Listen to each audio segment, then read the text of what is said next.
Hello and aloha. My name is Susan Campbell, and you are viewing me here in Maui at my home, which is absolutely beautiful. You might be able to even hear the surf and the wind.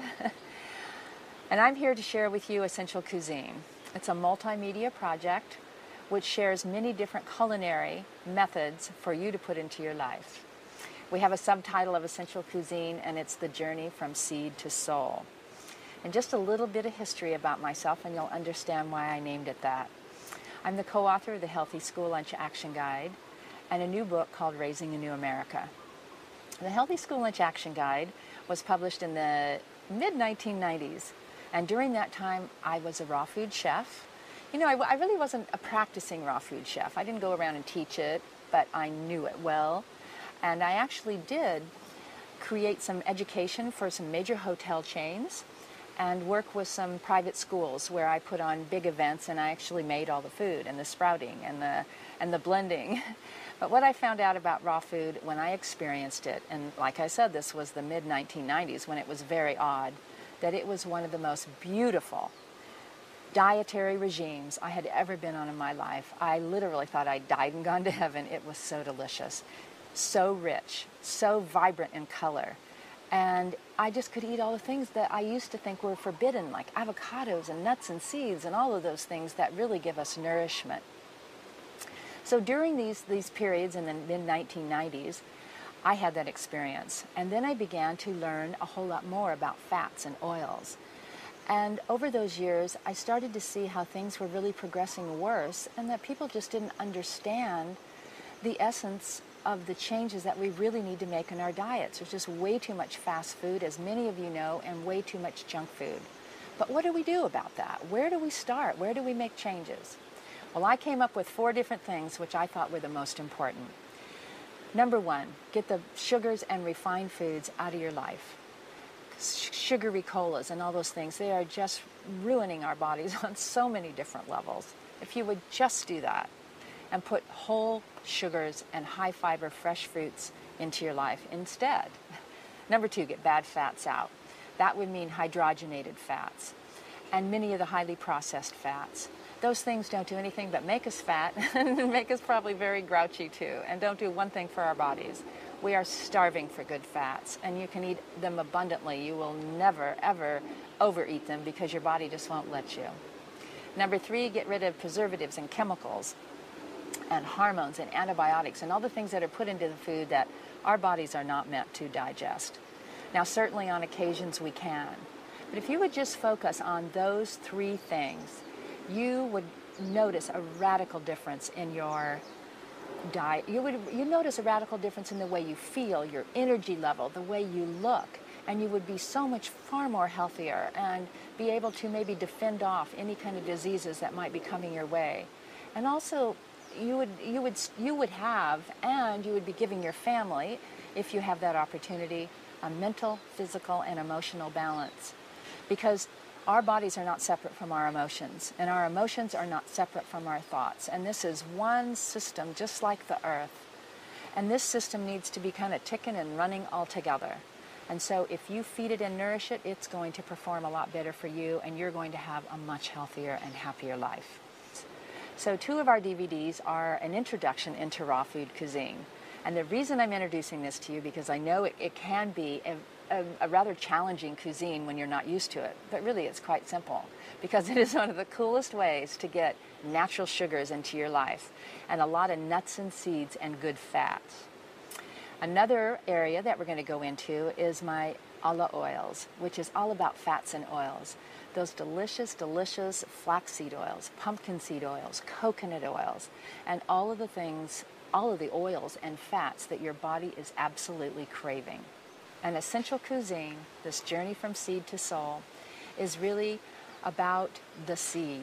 You know, the seeds are the fresh foods that we get from the earth. The nuts and the seeds and the plants and the greens and the fruits and all of those things. Just like we are a seed that are growing, and our children are a seed that are growing, and we must nourish them.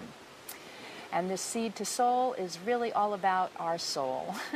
And you know, we need to be happy and be able to cope with the many challenges that life gives us and the many gifts because it is a gift to live in this body and to experience life. And that's what essential cuisine is all about, the essence of the cuisine, the essence and the essential foods that you need to put in your life. And I think you'll have a lot of fun with essential cuisine because it's going to give you a variety of methods and techniques that you have probably never seen. And I'm not saying you should do one way or another. I'm saying let's just grab the best of the many methods and put them in your life and enjoy your food and enjoy the process. Aloha. This is the bulk section. Look at all of these foods. So here's what you do, Landon. You take one of these, like so affordably. We should do that when we get home.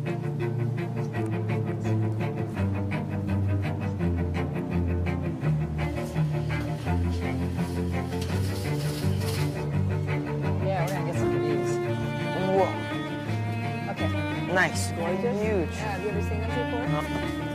What else want to get? Have you had one of these yet? What are those? A passion fruit? Oh, passion fruit? You have to get some.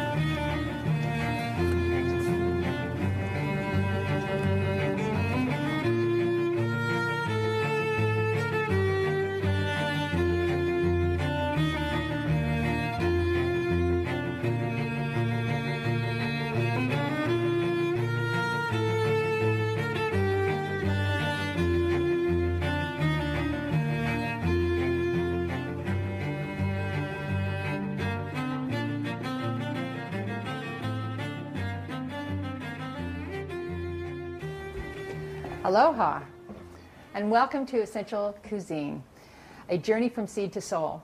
In this first segment, we are going to cover raw food basics.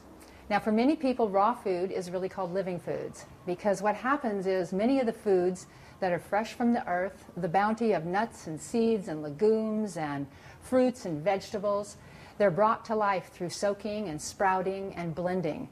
And so many people call raw food living foods. And what was really unique for me is that I learned raw food cuisine, and I learned how to prepare it, eat it, and incorporate it into my life in 1991. And since then, here we are in 2006, we have many companies that are making raw food already ready for us, and we don't have to be making them all the time. But what's fun is to learn how to make them because it's really great for the whole family to participate in. Kids love to make them because they love to see things grow and sprout. And besides that, it is the most amazing tasting food I ever enjoyed. And I enjoy many kinds of foods, but I'll tell you, raw food, I don't think anything has ever awakened my senses like raw food has.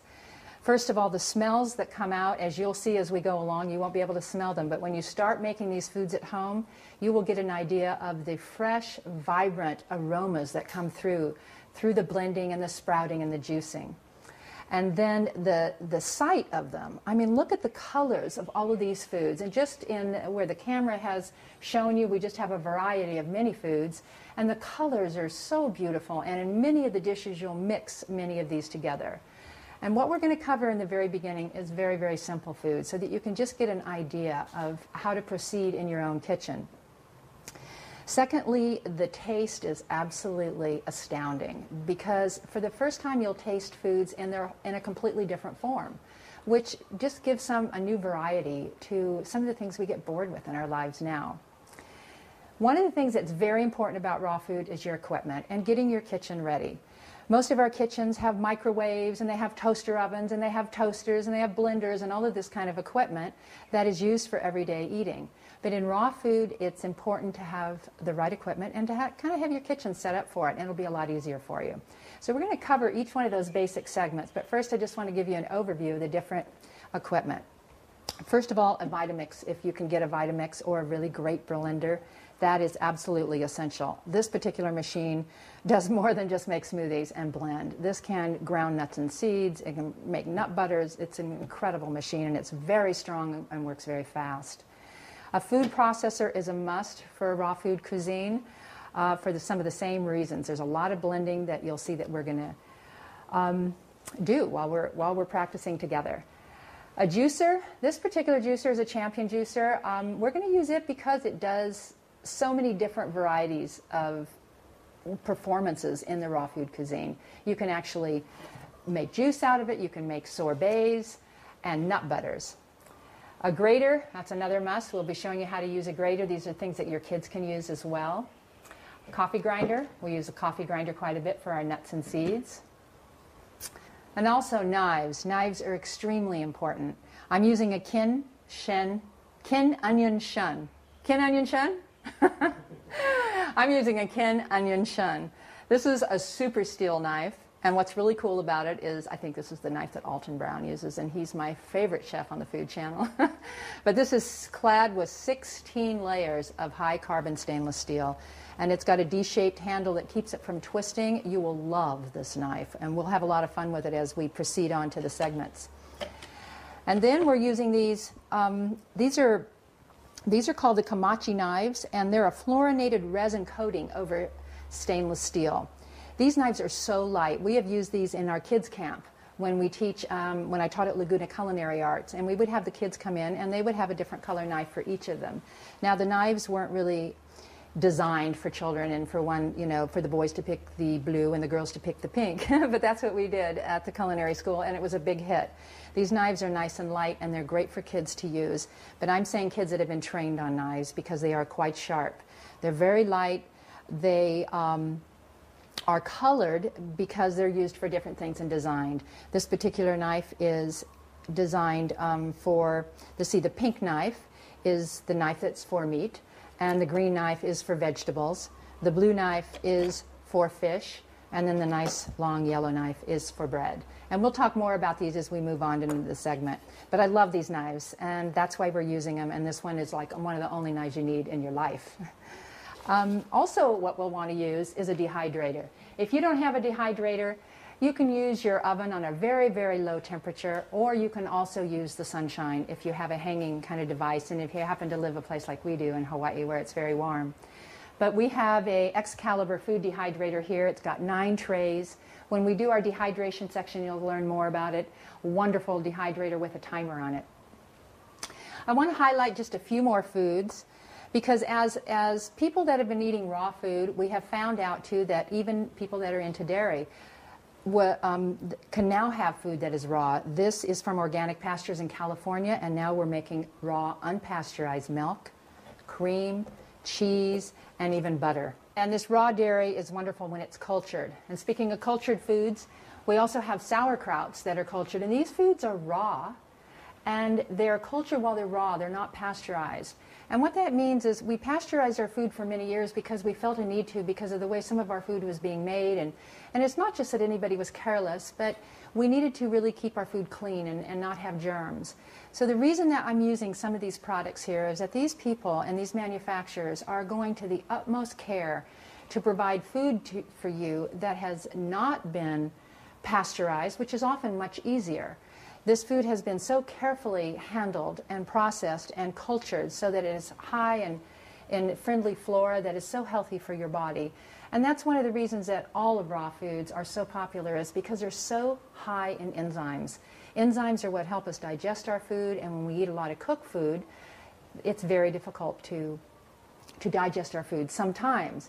Now, different traditions and different cultures all have different modalities. In the East, in Indian food, all of the food is cooked, and some of your Ayurvedic doctors will all want you to eat cooked food. So there's many different opinions out there, and there's many different cuisines. And what we're doing here is we're not really advocating that this is the one and only way you should eat it all. What we're wanting to do is just introduce to you a new modality and new techniques and new methods of food so that you can start to cultivate them and fuse them into your own culinary adventure now. So let's get started.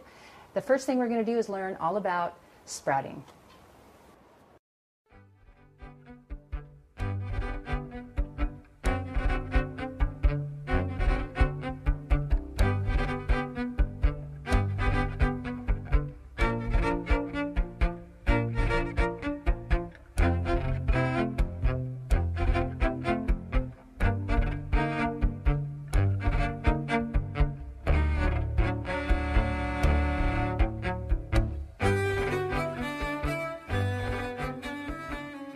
Okay, welcome to our first segment, which is all about seeds. We're going to start out with seeds. In our next segment, we're going to talk about soaking nuts and some other things, but right now we're just going to stick with some seeds. There are so many varieties I can't even tell you that you can use, but basically what I want to give you is an idea of what seeds look like and how they transform themselves through the soaking and sprouting process. We're going to start out here with chickpeas or garbanzo beans, which many of you know. As you can see, these beans right here are hard as a rock. We could just throw them through something and they would hit the wall and just make a big noise. But right here, these are the same beans that have been soaked. I'm sure you've seen cans of garbanzo beans or chickpeas. They're made often to put into hummus, sprinkled on top of salads, ground up and put in soups. But this is just the second stage. It takes them about at least overnight. I would say probably 12 hours, but I talk about everything overnight. Some things soak a lot faster, but overnight is a good rule of thumb. Here we have mung beans, the same thing. As you'll see, these seeds, they're very tiny and they're very, very hard. And then when they're soaked, you can see them here. These have been sitting in water overnight. And actually, these have been sitting here since this morning. They've been in about 10 hours. Now, let me tell you something about these.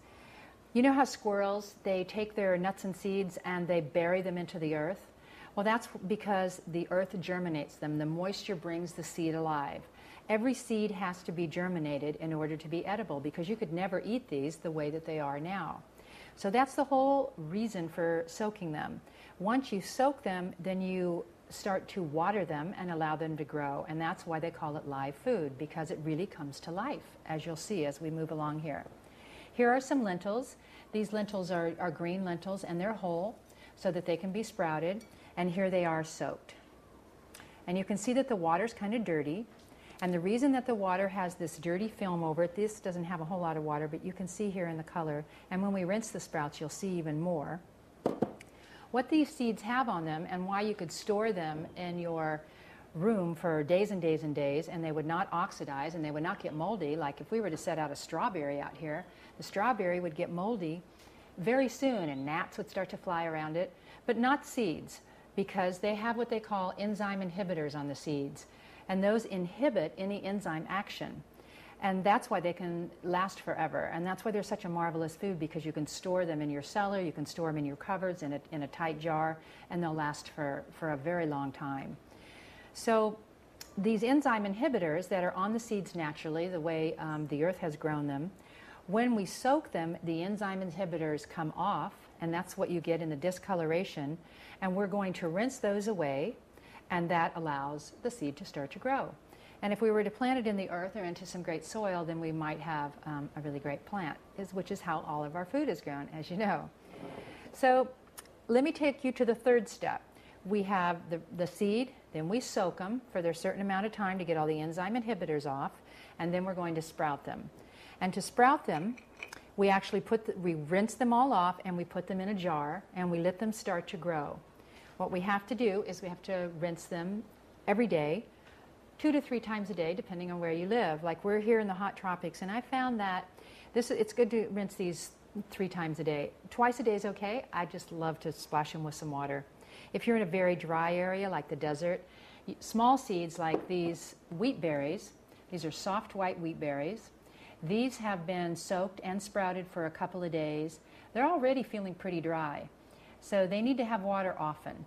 Now you can see the little tail that's growing on these. These have already been growing for a couple of days. And that's where you want to grow your sprouts. You want to grow them so that they have a tail on them about half as long or as long as the original seed. Now here, the chickpeas, they barely have a little seed on them. They're just starting to grow, where they're starting to sprout. Now these mung beans, you can see these have grown a lot. And this is actually a little bit too much, but look at the transformation these seeds have gone through from this to this to this. And what happens too in some of the seeds, you'll see these green husks, they actually will come off. And then you have this white seed with this long tail on it. These can be used to be ground up in the food processor with herbs and spices and maybe some tasty olive oil and lemon, and you can actually make a pâté. You can sprinkle them on salads and wraps, as you'll see what we're going to do later in some of the segments. These are the lentils, and look at the transformation they've gone through. I'm going to take my hands in here and just show you. And you can see that the outer shell is starting to fall off of them also. Now the wheat berries are a very hard seed, much like the mung beans, and they have been soaked and then sprouted. And once they sprouted for a couple of days, we set them in this jar, we add the water and cover them and let them sit in a dark cupboard for 2 to 3 days, and it makes a liquid called Rejuvelac. And this Rejuvelac is full of enzymes, and it is a cultured food. And you can see actually it growing here in the light. Can you see that? Isn't that beautiful? This is a growing, living food. And this is a beverage used to mix some of our seed cheeses, let's see, some of our smoothies. You can mix sauces with this highly enzymatic live beverage that is so good for your digestion. And you can just cover it with some cheesecloth. I wanted to show you this. There are sprouting jars like this one that you can buy at many of your health food stores, or you can order them online.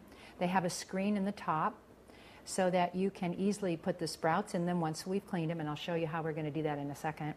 And then you can just rinse them and turn them upside down and let them drain. Then, when they're all sprouted, and let's say like these, okay, we just don't want to eat these today. What the heck are we going to do with them?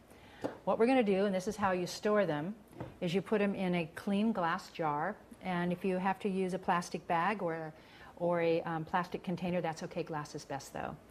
And you can see this has not a top with any kind of screen on it. You cover it with water, and this is how you store them in the fridge. I like to rinse them, though, once a day with fresh water. So it's best if you can, keep your sprouts going and keep them fresh, but you really can store them for, several days if you rinse them every day, and then you've got fresh sprouts. Another thing we can soak, and these are raisins, and you'll see how we're going to use raisins and dates. Any dried fruit is great soaked. The juice is like full of natural sugars. You can blend these into many of our desserts, as you'll see, and that's what gives them their sweetness, along with honey and other flavorings. But you can see that this raisin was much, much smaller when we started, and how they puff up with water. And that makes them really easily able to blend with other foods like nuts and seeds to make some desserts and some tasty sweet dishes. So I'm going to take these over to the sink, and I'm going to show you how we rinse them. I'm going to take the chickpeas and the mung beans. Whoops. All right, we got to be careful when you're in the kitchen, when you're barefoot especially. So I'm going to turn on the water. You need a colander, one that has, let me come over here closer to the camera, and I'll show you a couple of different sizes. You can see this one right here. This is one of my favorites because it has 2 handles. And this one is much larger, so you don't want to put your mung beans in this. But you can easily put almonds and other bigger nuts, and the chickpeas, of course. And then this is a good one with a really good handle and a very fine mesh screen. Incidentally, if you can't get a jar, you can easily get your old jars that you have hanging around the house. You cover them with a screen or a cheesecloth and put a rubber band on the top, and that works just fine too. So we basically just take this seed that's been sprouting all of this time, you pour it into the strainer, and you give it a really good rinse. Oh, by the way, as soon as I rinse these, I'll tell you more. When you store them and when you soak them, you want to do it in filtered water. Spring water, the best water you can find. If you have filtered water at your tap, it's much better to, to rinse them with that too. But otherwise, tap water is fine because it's just rinsing them off, and it's only done for a brief moment. Now, another thing you can do if you don't have a sprouting jar and you're just wanting to sprout some really quickly is I'm going to get a bowl over here. And you can easily take the strainer. We've just rinsed the seeds, and you simply set it on top of the bowl, and they can start to grow. Or you can set it on a plate, something that just can catch the water that's going to drain out of it. Basically what you want to do is you want to keep some air under it. So if you have more of a shallow bowl or something, I do that all the time. And maybe I'll throw a towel over the top or a paper towel just to keep any bugs from coming in it. But what we're going to do is we're going to take these seeds, and we're going to go ahead and just take them into this jar. And once we put them in the jar, then we just put the lid on, and they can begin to sprout. Whoopsie, we lost a couple. I have a friend that said her grandmother would never ever lose a seed. She was so good at sprouting. So then you put the lid on, and if you're using a screen lid and a rubber band, that works too, but these are so easy. I love using these. And you put it somewhere that it can drain, and that's all there is to it. Now these seeds have already been draining, and they've already been grown, as you can see. I don't know if you can see, but the tails are really long on those. But I'm going to show you. So let's say you started soaking these in the morning, and you've come at night, and you're getting ready to go to bed. You're simply going to fill this up and give it a really good rinse. Turn the water off and let it rinse like this, and just let it drain out. Now you can stand here and hold it, but if you have your kitchen set up for it, all you have to do is put it into the rack. These racks work great, but as you can see, this is dripping onto the sink, so it's nice to put a plate down so that it can catch the water. And another nice thing to do, if you were to read some sprouting books, you would read both of these things I'm about to tell you, is to cover them. Some of the books say they need to be sprouted in the dark. Others don't say anything. I've done both. It seems to work well in both ways. So I think that's all for this particular segment. Remember, when you soak the sprouts, that you cover them with water. You put a tight lid on them, and you put them in the refrigerator, and then you have to take them out once a day and change the water, and remember to use filtered spring water. Okay?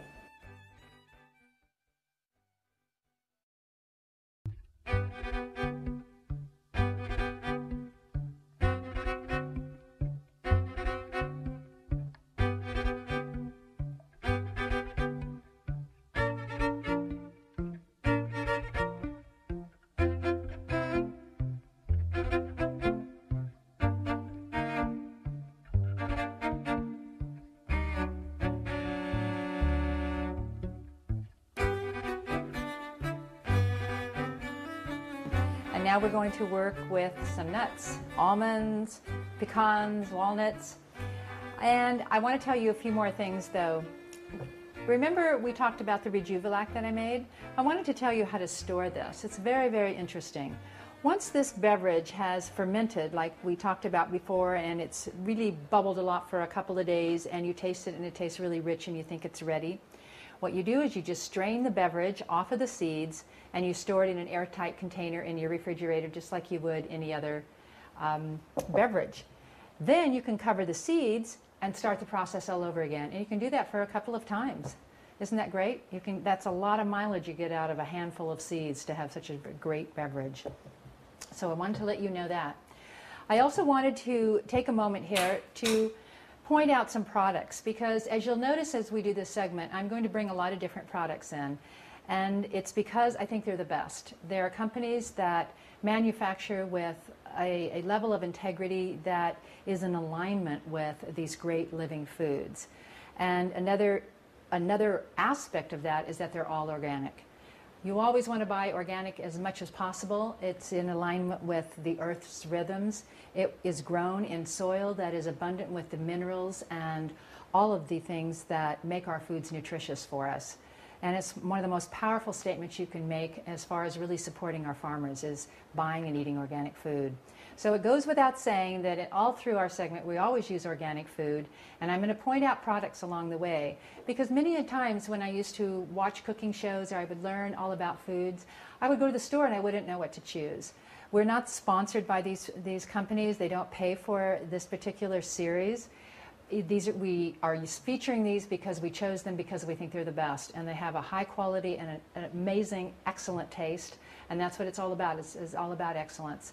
So when we're working with nuts and seeds, I wanted to show you some of the companies that make raw nuts, nut butters. And you know, it started out where we just got maybe raw tahini out of sesame seeds.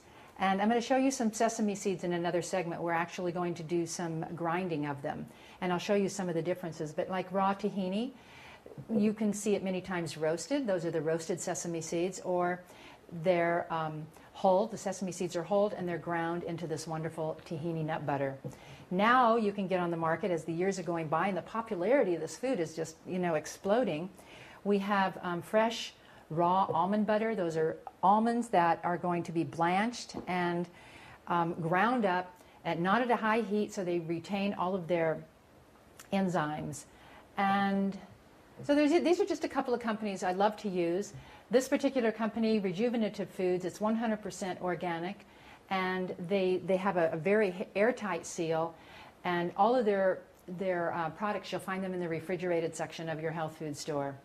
So now let's learn about soaking the nuts and sprouting them and blanching them.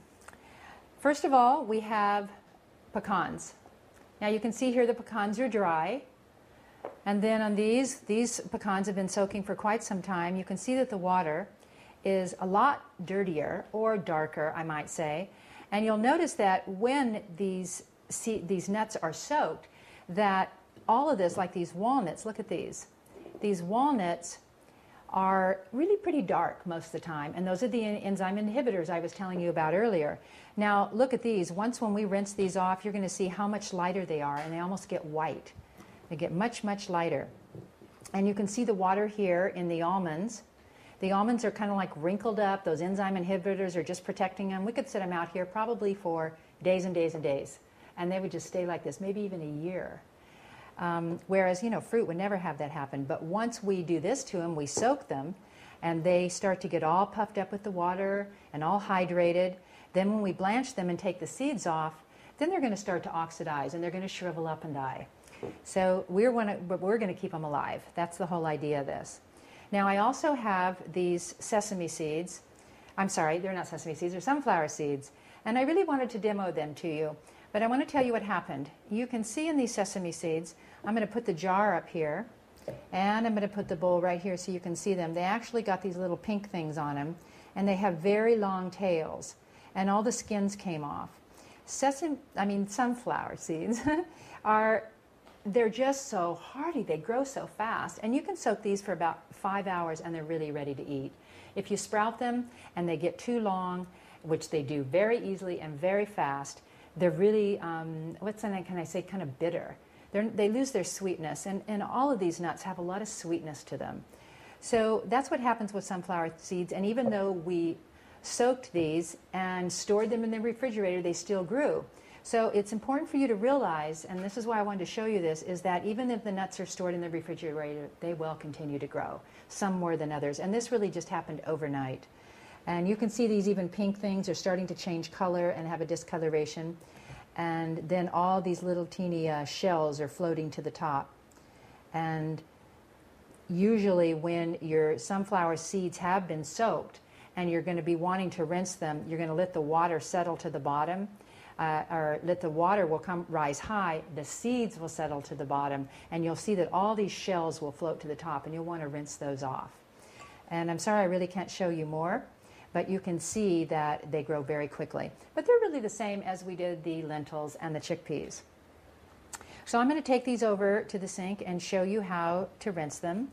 And basically, you're not going to sprout these because they don't really sprout. Walnuts are not going to sprout. Neither are your pecans. So once we rinse them, we're just going to want to store them in water like we did these seeds, and we're going to want to cover them and rinse them once a day. And then you're going to take them out and you'll have these wonderful soaked, very hearty tasting walnuts. And trust me, they taste good too. It's a very different taste than when you roast them. And same with the almonds. And I have two other seeds I want to show you here, or just one actually, the flax seeds. These are golden flax. And when I lift these up, they're very, very gooey. And that's what happens with flax. Flaxseed, when they're soaked, get very gooey like this. And it's going to take quite a bit of rinsing to get them where we want. And it's also very good to use. Sometimes they'll use it as an egg substitute in baking. But we're going to actually use it in one of our recipes that you'll see in our next segment. But I wanted to show you that. And then here are the almonds already blanched. And we've got some water back here on the pan, and it's cooking up, so where we're going to blanch these. But this is how they look. They actually all fell apart. Sometimes they don't. They all stick together, but these are the blanched almonds.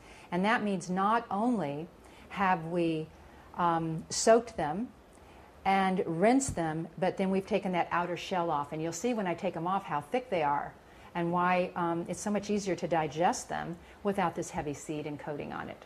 All right, so we're going to go back to the sink. I'm going to take both of these and rinse them. Well, I can hear that water starting to bubble. Now I want you to see all of this brown water that comes off of these as I pour it into the colander, or into the strainer. See how dark that water is? And these are the almonds. And they've soaked really well. And all of this, you know, you want to use your hands a lot when you're playing with raw food. If you want to, you can wear gloves. But it's really important that you really wash your hands really well before you get started. Because I love to put my hands in the seeds and make sure they all get rinsed really well. Now I believe that the water is already boiling, and it is. I'm going to turn the heat down here a bit, because I actually could just turn it off. All we're going to want to do is put these into boiling water for about 1 minute. And while those are boiling for about 1 minute or less, I'm going to go ahead and rinse the walnuts. And you can see here, look at this water. Now, can you imagine if you hadn't rinsed these off, you would be eating all of those enzyme inhibitors. And that's the whole idea behind raw food, is to take every kind of action at all possible to help your body digest and to assimilate these living foods. Because nuts and seeds are often sometimes hard for people to digest. And we can just set these in a bowl and they can strain. I usually like to sit them out for a little while, and I'll go ahead and chop them and put them on a salad, maybe on top of some good yogurt with some raisins. And okay, I think these have been about a minute. And I'm going to take these out and pour them like that. It's a good idea, very good idea, to have everything ready. I can't tell you how many times I have actually done the seeds, cooked them, and then go, oh my gosh, I don't have my strainer out yet. And then they sit too long. So it's important that you have everything in its place when you get started. They call that in cooking school mise en place, and it means everything in its place. And I tell you, it will change your life. And especially with raw food, you want to get all your ingredients out, all your equipment out, and it makes it much, much easier. Now look at the steam is just coming off of these. And even though we put them in hot boiling water, they haven't been in there long enough to destroy the enzyme action of the seeds. So you just take your hands on it like this, and you barely press it, and off comes the skin. And I'm going to do a couple of these to show you, and I'm going to start to make a little pile right here of all of these shells that come off. And you'll see what I mean at how thick they are. And look at these nice, now these are kind of hot. But I'll tell you what, your kids will love doing these. Sometimes if I'm watching something on television that really interests me, or listening to some great music, or maybe even talking on the phone, I can just go ahead and shell these while I'm doing something else. Or we have the kids do them, and they have a lot of fun because you just really, I mean, watch this one, it's going to pop. They just pop right out of the shells. It's so easy. And you can let them cool off a little bit first. I think that we pretty much covered it for this segment on seeds or nuts. And, oh, I wanted to say one more thing about pumpkin seeds. Pumpkin seeds, they should be soaked too, and they're much like the walnut. You just soak them and then eat them right away after you soak them. But I often eat them raw too, and we're going to grind them for some pumpkin seed powders.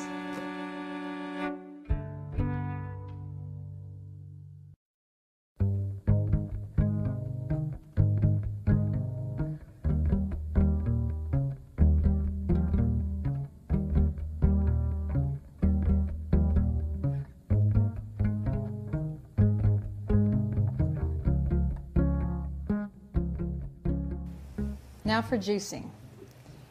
When you juice your vegetables, we're just going to juice some carrots today to show you how to just put them through the juicer, because the reason we chose carrots is because everybody loves carrot juice, or most people love carrot juice. It's very, very sweet. And we're going to use the carrot pulp in a salad dressing that we're going to make, and we're also going to dehydrate it in some cookies. So we're just going to juice the carrots. But I wanted to show you lots of these other foods and how the carrots look when we juice them. These have been washed very good. They may not look beautiful, not like you'd get in a restaurant or something, but the skin, again, is very important. It has a lot of antioxidants and phytochemicals that are just essential for our cell growth and health and vitality. And so we want to keep the vitality of the food in its integrity. So we make sure that we wash them really good, but we don't cut off all these ends because that's another area where it does have some essential nutrients. I just wanted to point out that broccoli can be juiced, many of your fruits, cabbage, cauliflower, and even sprouts. Sprouts are juiced quite a bit. And this particular juicer has the ability, because there's a screen down here on the bottom, and you'll notice that when we start to juice, the juice will come out here of the bottom where my hand is right here, and the pulp is going to land right into this bowl. And I'll go ahead and move these right over here so you can see this really well. And then we're going to go ahead and put this pulp in a container, and we're going to save it to make something else, as you'll see later. Now, the versatility of this particular juicer is that we could put another plate. There's a screen on here now, but we could put another plate on it, which we're going to do in another segment. And so when the food is put into the top, it's actually going to it's actually going to go on. When we put the food into the top, let's see, there we go. When we put the food into the top, it's going to come out in its entirety on this end. So let's say we took some frozen bananas, which we're going to do later, and it's actually going to come out of here like a sorbet, because we're not going to take the food apart. The carrot, as we put it in, is actually going to be broken apart. The juice is going to fall down here, and the pulp is going to come out here, so it's going to be separated. So this has a great versatility. You can put coconut meat in here and make coconut cream. You can put nuts in here and make nut butters. It has so much versatility, and that's why I love this juicer. Sometimes, though, if I'm making a lot of juices and I'm using celery and cucumber and I'm just really going to town and wanting to make a lot, I'll use a different juicer. I often use the Jack LaLanne juicer. I like that one a lot because it has a big hole in the top. And as you can see on this juicer, this comes apart like this. This has a smaller hole, so you have to cut all the food or all the fruit that's put in. For the carrots, we don't have to, and that's why we're going to demo these. So I'm going to turn this on and just show you basically how it works. Just stick the carrot in like that. And then this plunger, you can see that juice coming out down there in the bottom? And once they're cleaned, again, you want to have everything in its place. Whoops. Oh, I tried to do too much at once.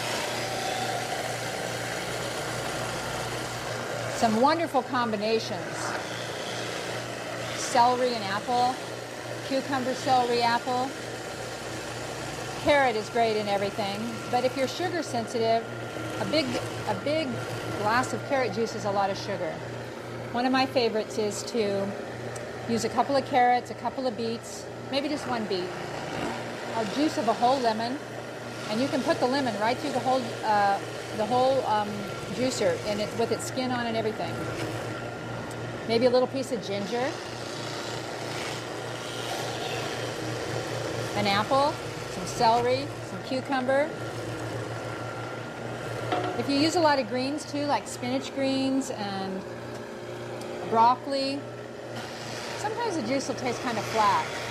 And so if you add a lemon, it really makes a big difference. And maybe just a couple of carrots to sweeten it up. And then a very small piece of ginger. I know some friends that can eat a huge piece of ginger, but boy, it's just too much for me. I just like a little bit. So I'm just going to juice one more and then show you. Another thing about this juicer is that it doesn't go real fast. I mean, this is pretty fast when you consider you're getting a whole fresh juice. But it kind of takes its time. It's a very heavy juicer. It's got a very good motor, and it's very safe for kids to use. And lately I've been talking about kids, but we're talking about kids like over 10, unless you supervise them. But they have fun juicing, especially making sorbets. So you can see this pulp. It's very warm. And we're gonna make a salad dressing in one of the next segments, and it's going to be made with the carrot juice, some of the carrot juice, and the pulp to thicken it. And it's so good. I love the salad dressing. And then you can see the juice. We're going to pour this into this pitcher. You can keep your juice in your fridge for about 3 days, I think, max. I like my juice fresh, but sometimes you just don't want to get out the juicer and juice constantly. I'll tell you one thing too about juicing and raw foods. If your equipment's out, you're going to use it a lot faster. If you have it put away, you're just not going to do it as much. And this juicing is probably one of the most powerful things you can do for your health, because how often can you get that many vegetables into your body, all at once and enjoy just a refreshing drink. So there's some carrot juice, and I'm just going to continue making some more. And then we're going to do a segment here very soon where we're going to use the food processor, and we're going to make some hummus, and we're going to have some chopped vegetables, and we're going to have a little bit of a feast. A big feast.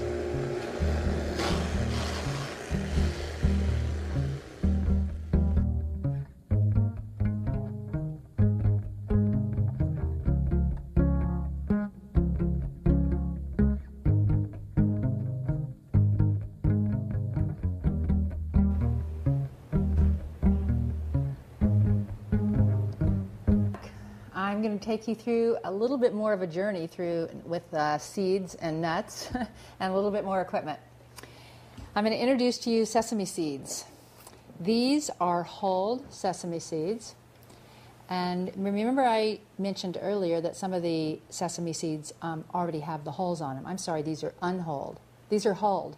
You know, we've been going back and forth on this set ever since we've been starting this. Are they hulled or unhulled? And I've often gone into stores and said, "Do you have hulled sesame seeds?" And they think I'm saying whole sesame seeds.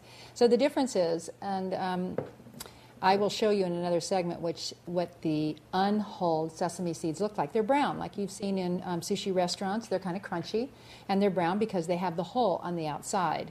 And we're actually going to make some sesame milk later, and you'll see that we're going to use hulled sesame seeds in that.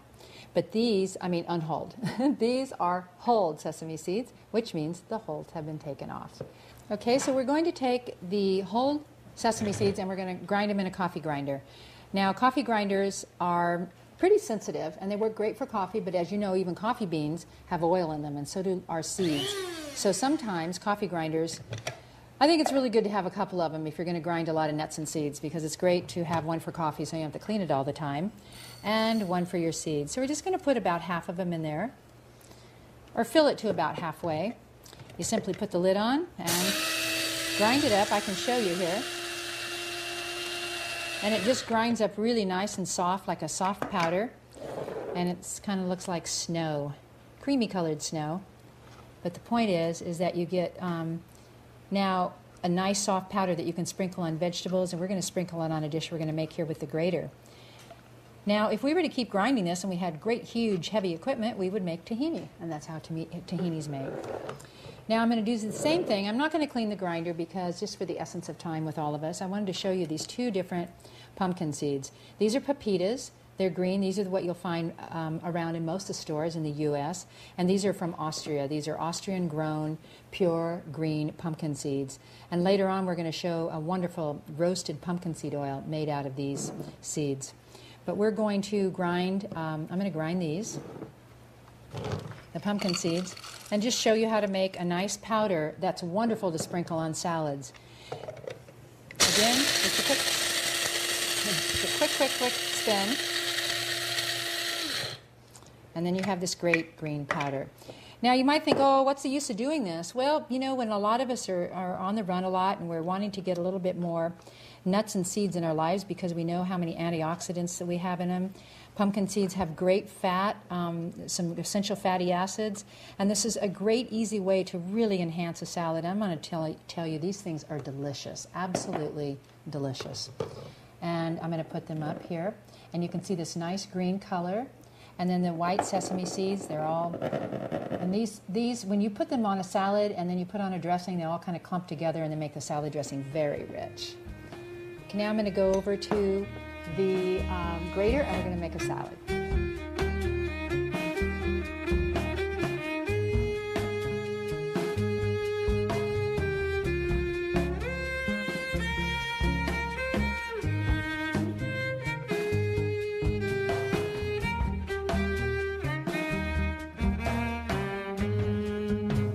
I love to have a candle burning when I'm in the kitchen. Although tonight we would probably love a little bit more of a breeze because it's really warm here in Maui. But it's beautiful and we're really happy about it. A grater. You know, even if you're not a real live foodist or a raw foodist that eats, you know, raw food all the time, you're going to love using a grater a lot more than maybe you do already. You can grate so many things and make some great salads, and we're going to be making some as we go. But I'm going to make you one of my favorites, which is carrot. not carrot, beet. We're going to use a beet and an apple.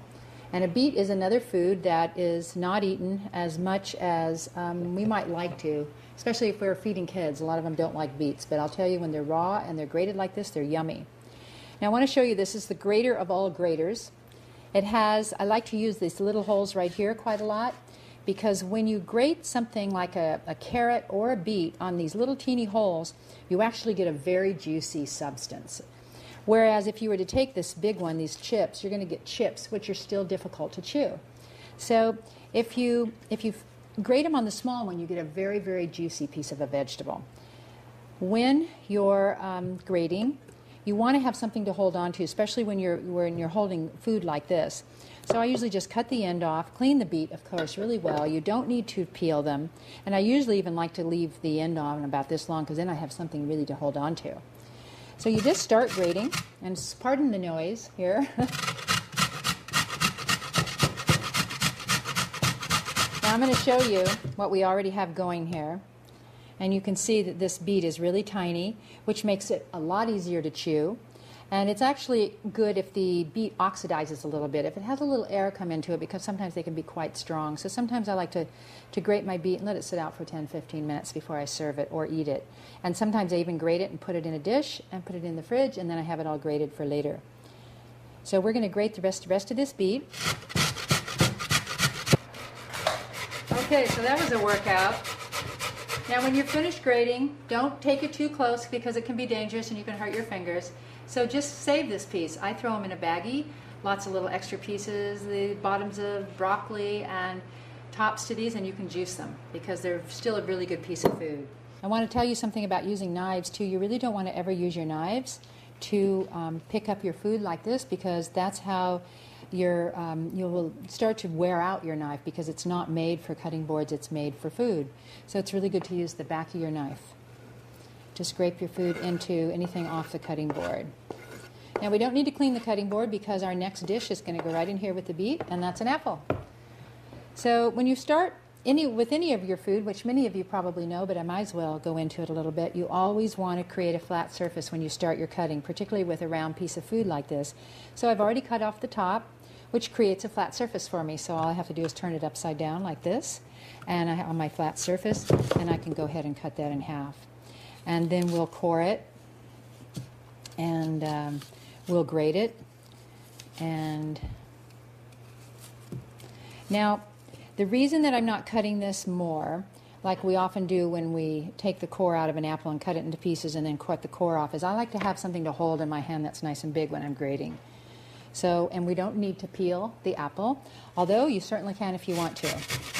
But the peelings have a lot of antioxidants in them, that's really, you know, when you look at all the different colors of food, you have the yellow for many of your squashes, and oranges for your carrots and your oranges, and apples you've got these red.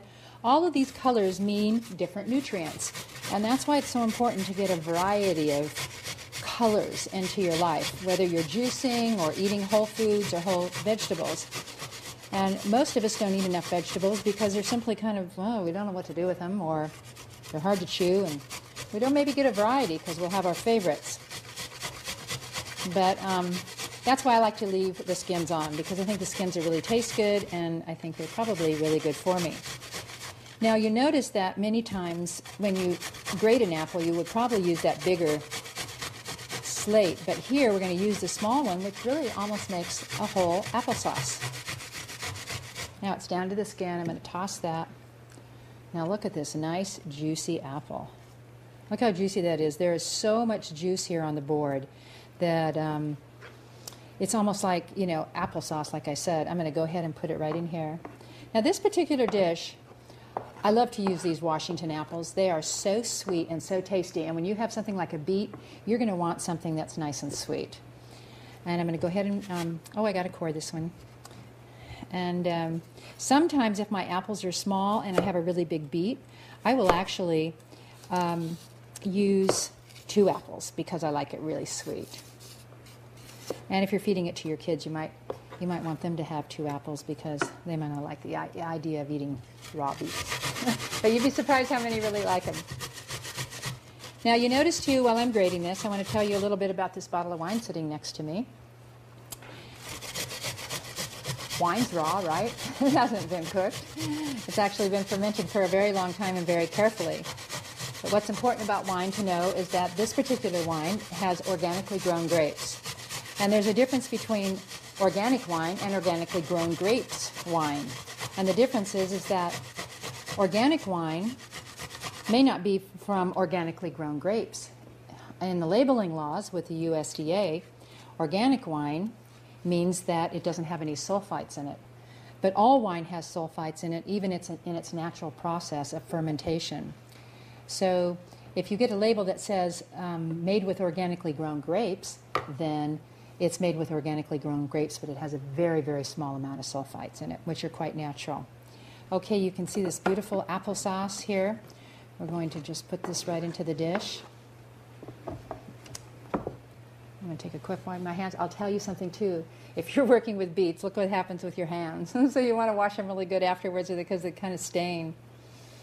I once knew a friend of mine, she used to eat a lot of beets, and I'm going to move this over to the side. She had a lot of beets and carrot juice all the time, and she actually really had a very pink tone and a yellow tone to her skin. I'll put this right up here.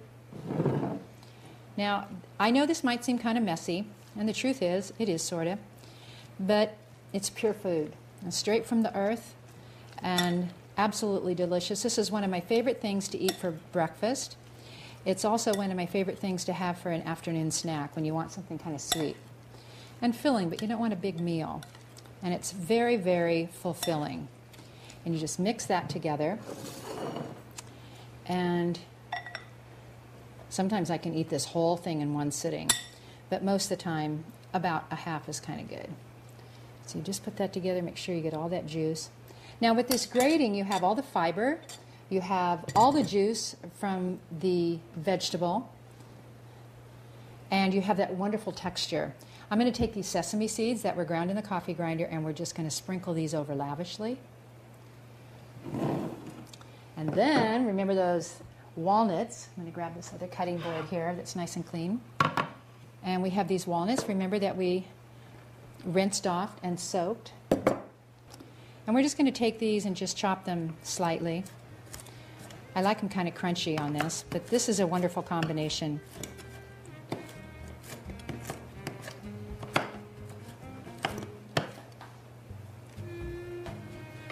And we're just going to take these walnuts and sprinkle them on top. Now you can also set these in small little dishes and serve them in little serving sizes like that, and they're wonderful for any afternoon snack, maybe an appetizer before a meal, or maybe your salad or your breakfast, however you'd like. Normally I don't enjoy beets that much, but this is actually pretty tasty. You like it? Yeah. All right, good. How about you, Paul? Normally I love beets, and this time I also love beets. But they're sweet beets. Okay, Olivia. Good. Definitely the apple. Olivia. Yeah, it makes it sweet, huh? You give it all. Now, Olivia, what did you think it tastes like? The earth. She could taste the dirty taste, the dirt. And, it's like when you do a lot of wine tasting, you learn to taste the soil. That's everything about wine. You get to taste a region. And when there's idiosyncrasies from winemakers, the essence of it and the originality of it is that you're tasting a region. And every region has different soil. And that's the same way it is with our foods. Most of us aren't eating really from the soil and eating foods that are grown, like particularly this should taste. She's going to be a great wine connoisseur because she can taste the taste of the earth from the beet because it grew in the earth and it came straight out and we grated it. We didn't cook it. So right, you have a great palate.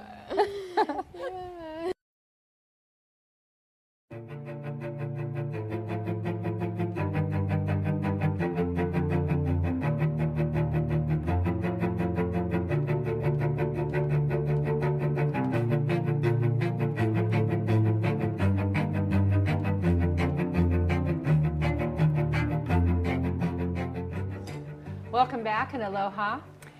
I know we've been giving you lots of information, but I'm really trying to take you through these very basic steps of how we soak our nuts and seeds and how we can start using them to blend.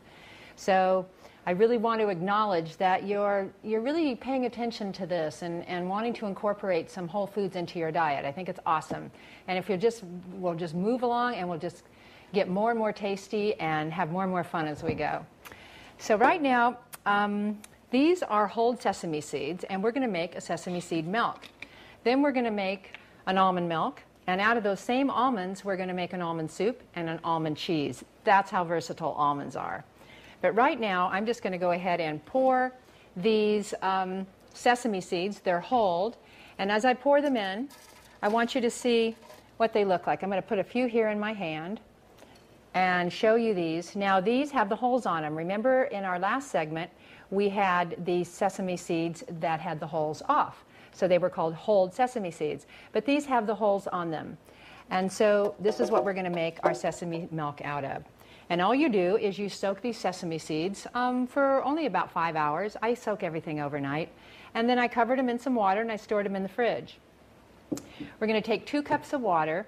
And I'm going to go ahead and pour this in this dish now because it's going to be a whole lot easier to get these tiny little seeds out of here. And just shake it around, and we're going to put it here in the Vitamixer. Now, I like to use about 1 cup of seeds with about 2 or 3 cups of water. And I think we have about 1.5 cups seeds here. It doesn't have to be exactly measured. If you make your milk a little bit rich, you can always add some spring water to it afterwards. So I'm going to explain to you, too, a little bit about this Vitamixer. These are the most awesome machines. They have 2 different speeds, high and low, and off and on. You've got off and on here, and we have high and low here. We're going to start out with low, and then this particular dial can take the machine to a very low, whether it's on high or low, and it just takes it up. This is a 2-horsepower machine, and you don't have to be afraid of letting it go very, very fast because it will just grind and chop so many things. It's one of the most versatile things. You can make juice out of whole vegetables, smoothies out of whole vegetables. It can make frozen sorbets, and it just goes on and on. But right now, we're just going to make a seed milk. So we've got our water in here, and I'm going to turn the machine on, starting at a low speed. You can hear that. And then we're just going to let it escalate up as I turn the dial.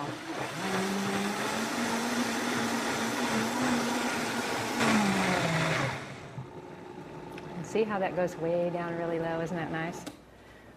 So there we go. Now it's just a matter of straining it. There's a couple ways to get the lids off. These are such a nice tight seal. You can stick a spoon right under it, under the spout, and pop it off that way, or you just squeeze it with your hands. Now what we're going to do with the sesame seeds, and you don't have to do this with all milks, as you'll see in the almond milk, but in this particular milk, the holes are not the healthiest to have in your body. Because remember when we talked about enzyme inhibitors and why we blanch the almonds, we actually took that outer shell off. Now this is pretty thick. I could probably have used a little more water. And I'm going to do that. I'm going to pour this back in. And I'm going to take this and just kind of spoon it down here a little bit. I probably had, at least 1.5 cups seeds in here. I've got a towel down here. Dry my hands. And I'm going to put a little bit more water in his. And I'm going to tell you why. It's because this would have worked fine, but it would have been very thick for the milk to go through. And when we're making a seed cheese, that's exactly what we want. But we're not making a cheese now. We're making milk. So I'm going to pour a little bit more water in here, and you'll see the difference of how much easier it will work. And you know something? You can find recipes for this, and we have them on our website too, and in my Essential Cuisine cookbook. But something about recipes. They're a guideline. I can't even follow my own. I'm changing them all the time. I'll go, I think I'll try this. And so, don't be afraid to experiment. So we're going to turn the machine on, turn it up. And I don't need to mix it much now.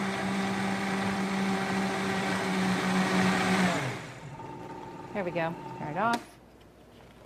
Squeeze the lid. Now you'll see how much easier this is going to pour in this time. Pour through. Sesame milk. I want to tell you, it's one of my favorite milks. I have it in my fridge as much as I can.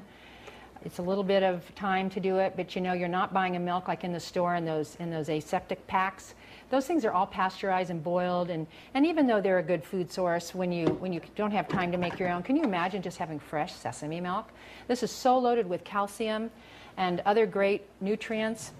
Besides that, it's alkaline and it's fabulous on your tummy. If you have any kind of acid indigestion or any problems with digestion, I love the sesame milk. It's great on cereal, and I love the flavor. I really do. Now you can see I'm just stirring this. I just keep stirring it, and the more I kind of stir it and press on the strainer. I like to use this particular kind of strainer. And when you get strainers, make sure that you get good, sturdy equipment. Because if you're using a strainer that's flimsy and you're pressing on it like I am here with the spoon, I'm just pressing down, and look at how much more milk I get out of here. Isn't that great? And sometimes it's kind of difficult to press it, and I don't want to keep ruining my strainer, because if I do this several times, I'll start to bend the screen.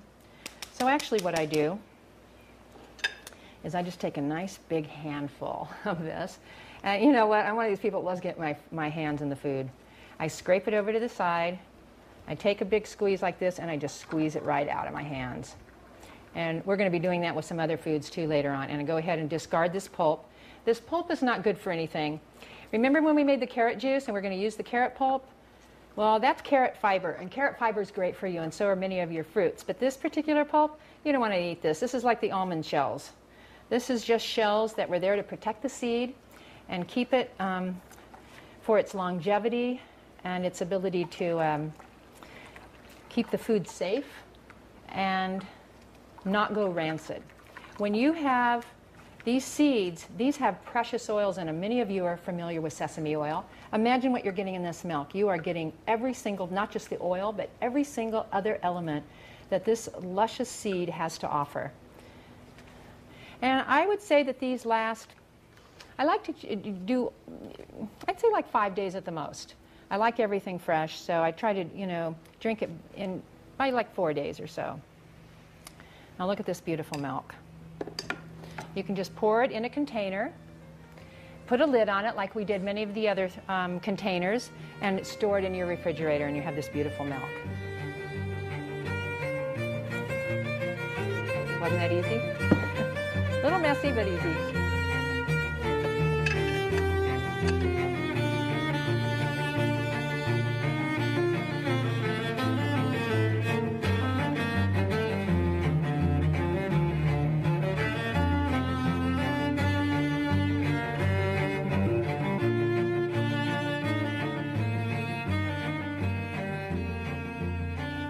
We're now going to work with some almonds. Remember how we soaked them and then we blanched them?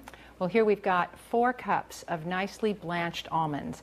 Now, if we wanted to, we could make a milk just like we just did with the sesame milk. You could do the same thing with sunflower seeds and make sunflower milk. There's a lot of different variations you can make, and many of your seeds can be made into the same milk we just made with the sesame milk. What a lot of people like to do is add a little sweetener too. You might want a little bit of maple syrup, a little bit of raw honey. I personally am a honey fanatic, so I love raw honey, particularly if I can get it from the local region where I happen to be. In the islands here, we have some great honey. And maybe a little stevia if you're sugar sensitive. And stevia is a natural herb that's a sweetener that we're going to be using in some of the other segments. But for now, instead of making another seed milk, because you already know the basics of it, you just blend it with the water and you strain out the pulp. We're going to blend these almonds, and we're going to keep the pulp because we're going to make an almond soup base, and then we're going to make some almond seed cheese. And we could be making the same seed cheese or the same soup base with another nut, like it could be, or another seed. We could be using sunflower seeds.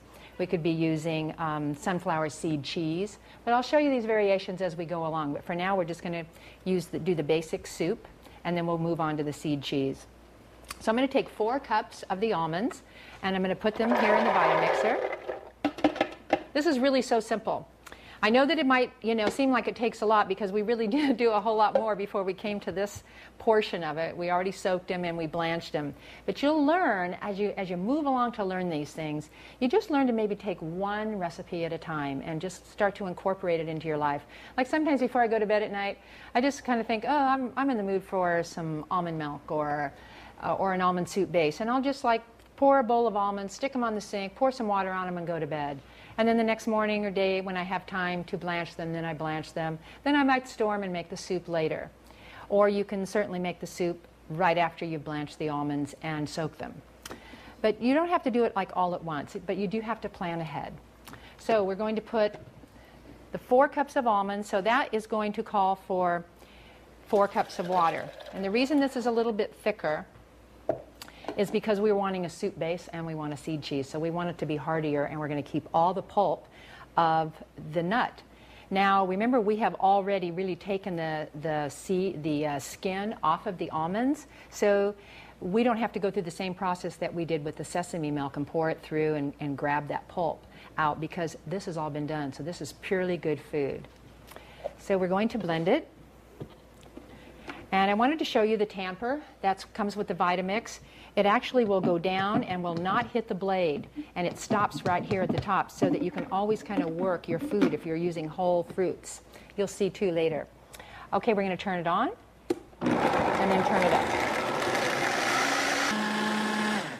I think that'll probably be good. You can see here on the tamper and these nice little chunks of almonds. I think I might blend it just a little bit more because we want this really creamy.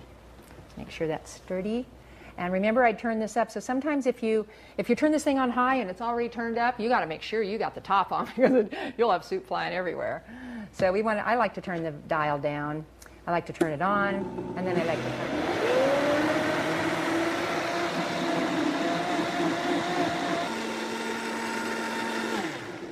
off. All right. Now, while this is freshly mixed, I'm going to go ahead and pour out half of it right now. I'm going to pour out about, there we go. That's about half.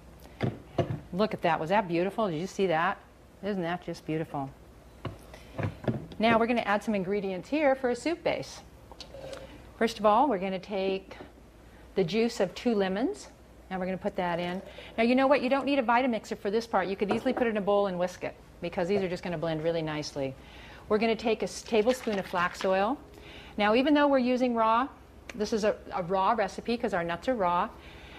Barlean's is my favorite oil, my favorite flax oil, and I'll tell you why.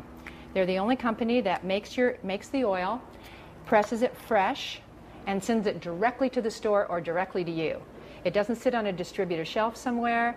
You put your order in, they press the oil with no heat whatsoever, and it comes straight to you or straight to the store where you buy it. So when you buy it at a store, you know you're getting fresh oil.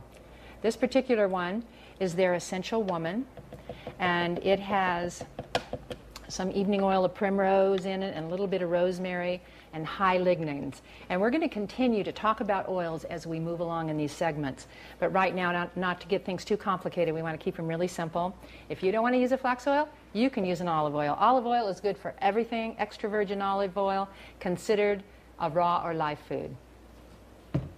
For this soup, and you can use whatever you want, we're going to put a little bit of cumin in there. Whoop. Did we ever put a little bit of cumin? I put the whole dish in.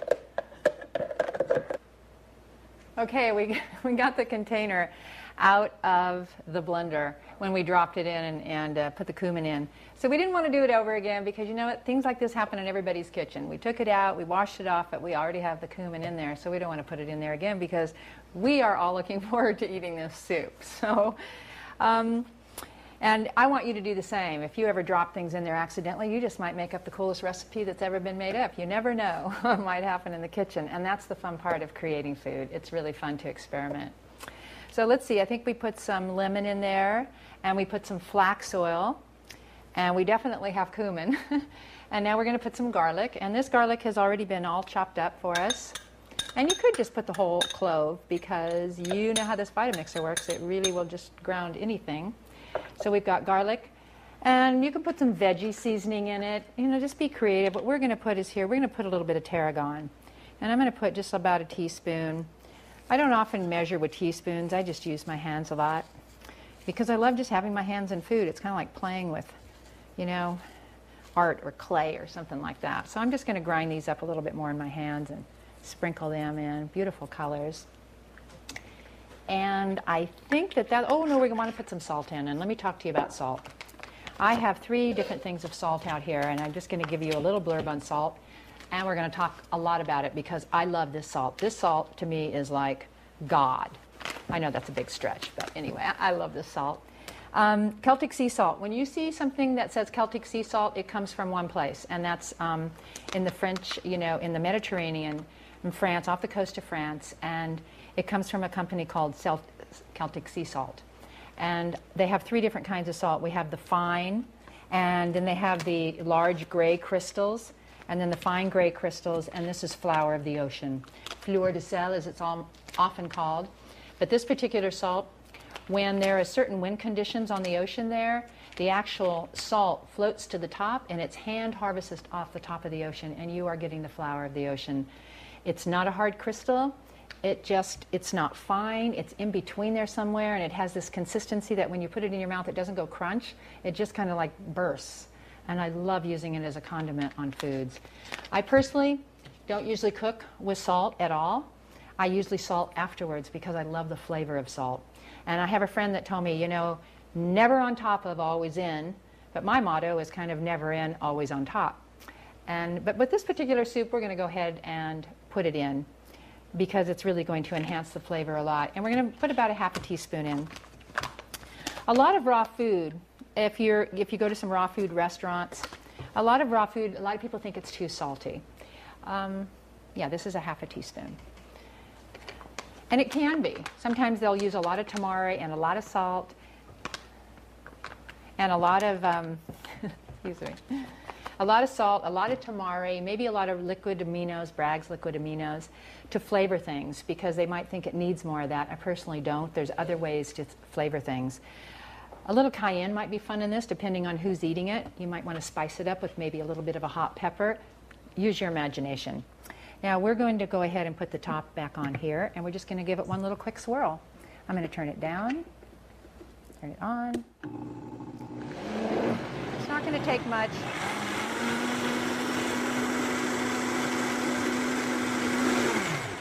Now remember when I said I was making a soup? This is really a soup base. This particular base, I'm going to go ahead and pour it in here. Look at that. Is that beautiful? We're going to make 3 nice bowls of it. Oops. Are we going to get 3 out of it? I think we're barely going to. Somebody's going to get a big portion. There we go. Now, that, like I said, that's just a soup base. And we're going to garnish it. We've got some chopped, very diced, smally chopped, diced vegetables. Use your imagination. You could do tomatoes on this. But, a lot of people like a little bit of a crunch to something. But we're just going to decorate it with these nicely diced vegetables.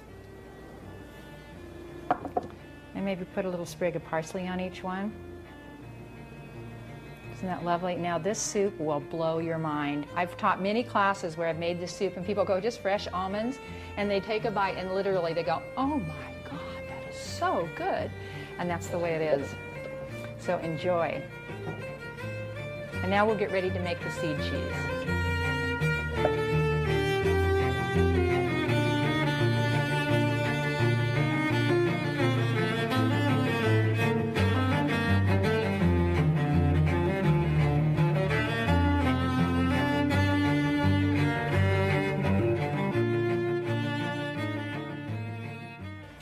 Okay, now if you thought that was cool, we're going to get even better. It's so much fun to play with these. These particular little bags are called seed cheese bags. You can buy them at most health food stores. You can get them online. You can also, if you don't have them, you can use cheesecloth. It's a little more difficult because you're going to have to create a bag and tie a knot at the top if you use cheesecloth, but it does work. And many of you who are already chefs, you know that you use cheesecloth many times to strain things. So this is all you need to do. Now remember, we poured the almond milk, or this thick almond juice milk soup substance. It's just raw almonds and water, and all we really have to do is pour it into this bag. Now if you were using sesame seeds, or not sesame seeds, but sunflower seeds, you would do the same thing. The first time I tasted almond milk, I just thought I had died and gone to heaven. I just could not believe how good it was. Whoops, I'm just losing my grip here. You want to make sure you hold it nice and tight. Now you can see what's going to happen is all of this juice is going to slowly fall out and just strain right through it, and the pulp is what's going to remain in there. And then this cheese will start to form. And it just takes overnight. If you do it in the morning, it'll be ready in the evening. And later on, we're going to use this seed cheese on some fun roll-ups. But for right now, this is all you have to do. Now, as you can imagine, what am I going to do with this thing now that I've been holding it? You can't hold it forever. You're going to have to hang it somewhere. Now, we're going to go hang it over near the kitchen sink, and you've got to hang it with a bowl underneath it because it will continue to drip. One of my favorite things to do is right after I do this, I let it sit for maybe about 5 more minutes, and then I drink this juice right up. And then I let it sit. I don't particularly care for the juice that sits there overnight, but it's good too. It's certainly good. When you get done, you will have the most, we'll show you on camera. We'll show you the seed cheese that this makes, and it is just luscious, like kind of like the consistency of a cottage cheese, but it's not lumpy like cottage cheese, but it's kind of that same thickness. Now, if you wanted to, what you would do when you finished with this, you could add a lot of these chopped vegetables like we did in these soups. You could finely chop them, add some spices, mix them all together and put them in the refrigerator, and then you would have a veggie seed loaf. There's so many variations you can put to flavor this. And you could actually flavor this, instead of making it plain, you could put lots of spices in it. You could make like a southwestern flavor and put some chili in it and some cayenne. You could make an Italian flavored seed cheese, and all those flavors would stay right in here and just go ahead and ferment overnight. So stay tuned, and we will show you this later after it's all ready to eat. Wasn't that easy?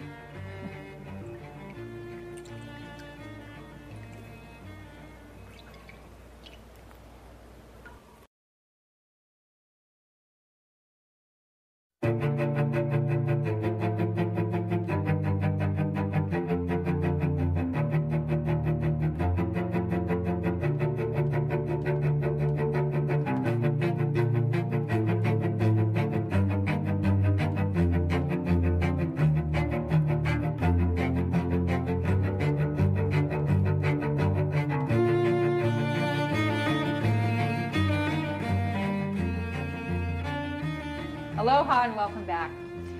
Now we're going to play with the dehydrator, which means we're going to be mixing some things in the food processor. We're going to be making some pizza dough.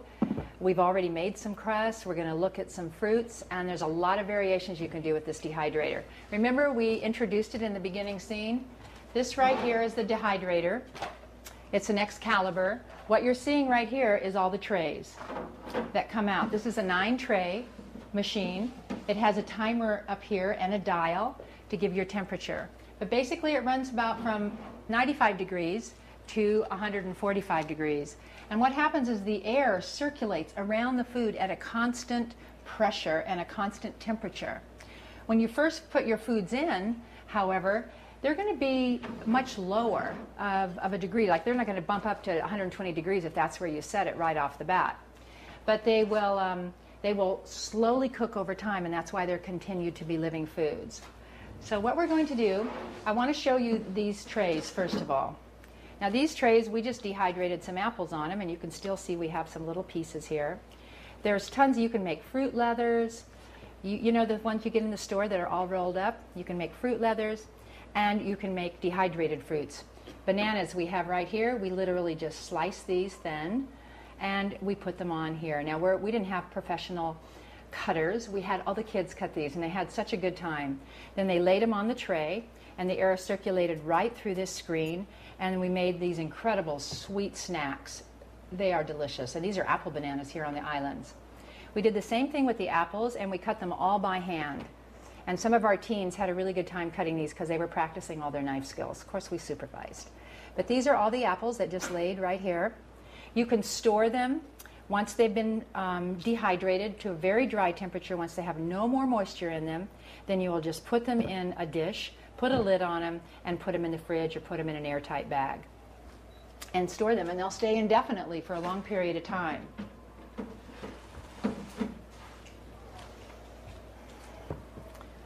So we also made some crackers. Now these are made out of flax seeds, some carrot pulp, some chopped peppers, some parsley. I threw quite a bit of herbs in them, and we made up these crackers. You can see how they look. We did them pretty thin because we wanted them to dehydrate shorter period of time, and we wanted them to be crunchy, and we're going to serve them later with the hummus. These particular pizza crackers we're going to enjoy later, and this is what I'm going to demo to you right now. We're going to make these pizza crackers. There's so many different variations, and as you venture out into live food, you'll find many different cookbooks and many different recipes. I guarantee you, you will start finding your own. It's so much fun.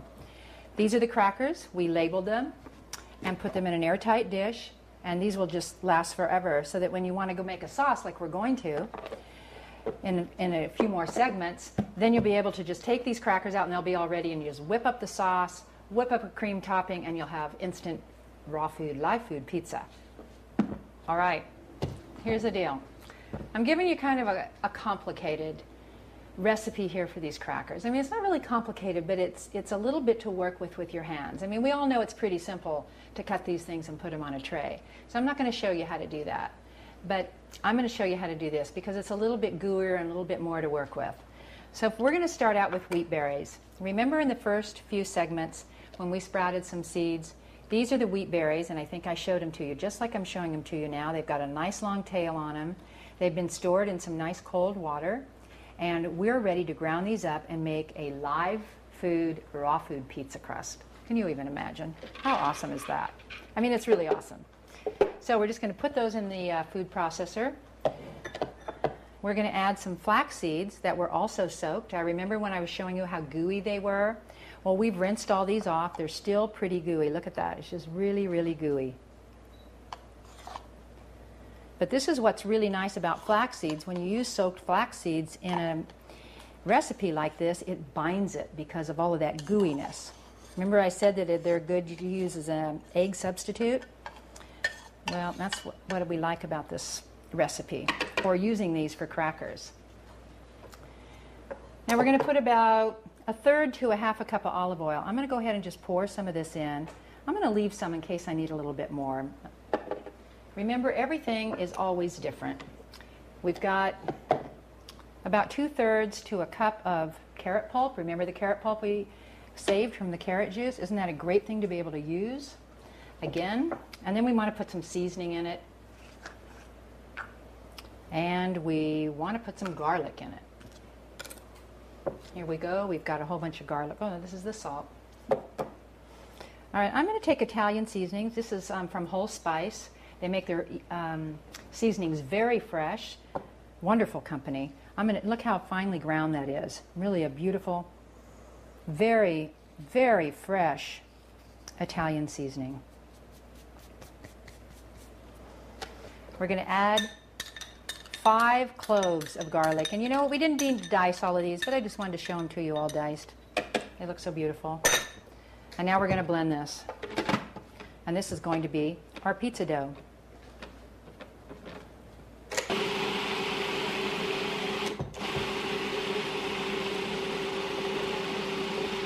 We could just turn it on too, or you could pulse it.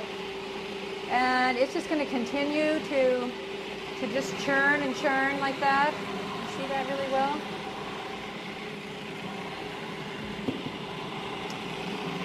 I'm going to add a little bit more olive oil to it. You know, you can never have too much olive oil. Now you see that just gave it enough of a little bit of more of a liquid. That's making it more of a dough. I'm going to go ahead and stop it. And I'm going to take a spoon here and just kind of mix it up a little bit. I think it would eventually mix on its own. There is a spatula too. You can also use that. Oh, this is nice. Look at this. Isn't that beautiful? Now, I don't think we put any salt in this. And I think that would be really good. You can also use tamari. I'm going to take a little bit of salt here. Oh, we've got some poured right here. There's a 1/2 teaspoon of salt. And we'll put this back on and we'll just let it mix a little bit more, and then I'll show you how to shape it.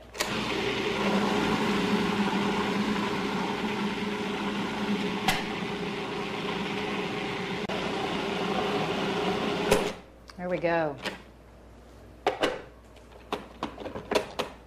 You see that? Look at that great pizza dough. Those are all those live wheat berries. What a great, great food source. Now I'm going to introduce to you another, let me get this blade out here, because we're just going to use this. Instead of putting this into another bowl, why dirty another bowl if we don't have to? Put that right down here, and I'll put it in the bowl I have going here. Wipe my hands off. These are these Teflex trays, sheets. Kind of like parchment paper, but for dehydrators. They're made for dehydrators. If you don't have these, and let's say you're making this pizza dough in your oven, you could easily put it on a cookie sheet and then put a piece of parchment paper underneath it. That works really well. I've done that many times and it works just fine. Basically, the reason you want to use these can be washed and reused. You don't have to throw away parchment paper. But you see, on this particular tray, we couldn't put this dough. It would all stick to the tray. Remember how the apples were kind of stuck when I first started here? Because they'll stick to it, and they'll easily come off. But these are what you want to do in the beginning. And what we're going to do is take about, I like to take like 1 spoonful here, and now we get to get our hands in it, and that's the fun part. Just roll this out and press it down. Now, if you have a hard time and it's not pressing well with your hands, it gets a little sticky, you can use a little bit of orange juice or a little bit of olive oil, a little bit more. I can just dip right into this bowl and just pat it like that, and then it won't be so sticky. What you want to do, what's really important, is to do them even. I want to make sure you can see these here too. Let me move these over just a little bit. And make them anywhere from 1/4 to 1/2 inch at the most thick. I've done them both. You can see these aren't very thick. These were just really about 1/4, and I was kind of surprised these came out as thin as they did. I'm going to make these just a little bit thicker. So what we do, and you want to get the kids involved or anyone to help you, it's kind of fun. You can open up one of those great organic bottles of wine and enjoy making your pizza crust, because these are going to dehydrate for several hours on this Teflex sheet. And then when they get pretty dry, you'll be able to take them off like this, easily peel them off, and put them on this sheet. You can turn them over or you can leave them straight up, because remember what I said, the air circulates through the entire dehydrator all at the same time. So it's not a matter of turning things over or having to do that, because it's going to cook on both sides. But it's not going to cook on both sides if it's like this. But this will just cook it enough to where it'll hold itself together, it'll hold its integrity of its shape, and then you can just turn it over or just take it off the sheet and put it on the wire mesh tray and let it continue. I think it's about 8 hours on one side like this, and then take the tray off, and it's about another 6 hours. That's all going to depend on how thick you get it. Now here in Hawaii, I made a bunch of them the very first time, and then I went and put them out on the table just like I have here, and within several hours they were all gooey again. They had all that moisture because it's so moist in the air here. So you want to make sure that you put them in an airtight container and that they don't have any moisture left in them. And they'll last for a very long time. Weeks and weeks they'll last in your refrigerator if you keep them in an airtight container. And they're great to make ahead of time, because you know this is pizza, but they could be crackers for anything. And you know what? You can make them whatever shape you want. You don't have to stick with this round piece. I just find them the easiest to work with. And one time I did make them really thick. I think I made them like 1/2 inch thick. Oh, they were great. I loved them. And they're so hardy. They're great to carry in your car with you. They're great to put in your kids' lunches, because they're getting such a great food source. If their kids are eating bread, most of it's been processed. It's not, you know, we do have a lot of wonderful breads today that are made with whole grains, and some of them made with sprouted. But these you made, and they are very, very tasty and unique. And you can even make them sweet. Imagine if we were to make this and maybe put some dates in it. Maybe you would still use some carrot pulp. You could put chopped apples in it, and instead of going with the garlic flavor and the Italian seasoning, you could go with a kind of a sweet cracker or like a cookie. So there's so many different variations in there, and you can use a lot of your pulp from when you do your juicing. I'm going to put a little bit more on this one. And get very creative in having great food source all the time. So have fun with it.